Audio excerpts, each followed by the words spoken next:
Hello and Shabbat Shalom to you. Happy Friday. Such a happy Friday. It's always nice when Friday arrives. We get to relax and let the week go by. And this week, we continue with the very odd connected Torah portions from last week and this week. Last week was Tazria. This week, Metzorah. Like I mentioned last week, sometimes they're comboed on certain years where Torah portions are doubled up. This year, they are separate. Like I said last week, 2 weeks of fun. And by fun, I mean odd explanations of skin disease and what that means, and rashes and irritations. It is not the 2 weeks of Torah portions that I recommend snacking during the study of the text. But this week we are in Metzorah. Last week, Tazria, this week, Metzorah. And it's a continuation of this idea that our words are quite powerful. The idea that sticks and stones may break my bones, and words don't hurt us wrong, especially in regards to this Torah portion. Words can be very powerfully wrong. And according to Tazria, they have a direct connection to Lashon Hara, to this idea of gossip, of speaking in a bad way, in an evil way about somebody else.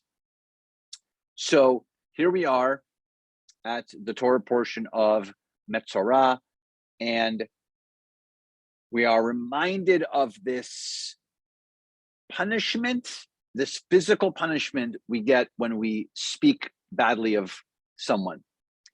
And to help that, we get tzarat, to help explain that. So because we speak badly, we get tzarat. Tzarat is this skin disease, and then we have to take care of ourselves so as not to have that skin disease, if God forbid we contract this.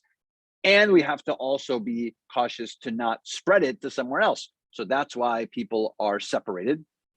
And that's why, and this is the interesting part of the ritual or the way in which we move ourselves from a state of uncleanliness to a state of cleanliness in this week's Torah portion is to do three things, and it is to shave. Hence, the shave blade behind me. We're supposed to shave, and listen to this, we're supposed to shave our heads, we're supposed to shave our beards, and we are supposed to shave our eyebrows. So our heads, our beards, and our eyebrows. And my question for you is, why those three? Why the head, why the beard, and why the eyebrows? Why were these chosen? Why does the text and commentary piece together these particular things? And I'll tell you the answer is, I'll actually tell you the answer.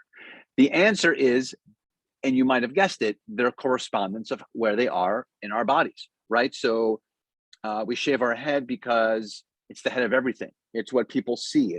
It's on top. It's the crown of our heads, right? The beard clearly is the thing that sometimes often does surround our faces and our mouths. And so whatever Lashon Hara, whatever words we may say are shown by the beard. And the third are the eyebrows. And the eyebrows, of course, keep us and our eyes from seeing things and looking at things in an evil way. For us to keep our eyes from envy, to keep our eyes from the idea of looking down on someone. And that is what this Torah portion is about. So when we say that our Torah doesn't come to life, it literally comes to life because I think it teaches us these life lessons about how we have to be cautious about what we say. Clearly, we have to be careful of what we do, but also clearly careful of what we say and how we say it, because not only is it hurtful and painful and awful, but as the Torah text shows us, we could actually, according to Tazria and Metzorah, these 2 weeks, contract this skin disease to not only inflict ourselves, but show others that we might have taken part in slander. So let's have a Shabbat free of slander. Let's have a wonderful Shabbat. We are actually heading into Disney Shabbat. So typically, so the first Friday of the month, which was last week, 6:15, which usually means every Friday after is at 7, except for this week, because it's Disney Shabbat, it's 6:15 again. So it was 6:15 last week, it's 6:15 this week. So we look forward to seeing you. And then tomorrow morning at 8:30 for our service and study on Zoom. Shabbat Shalom to everybody.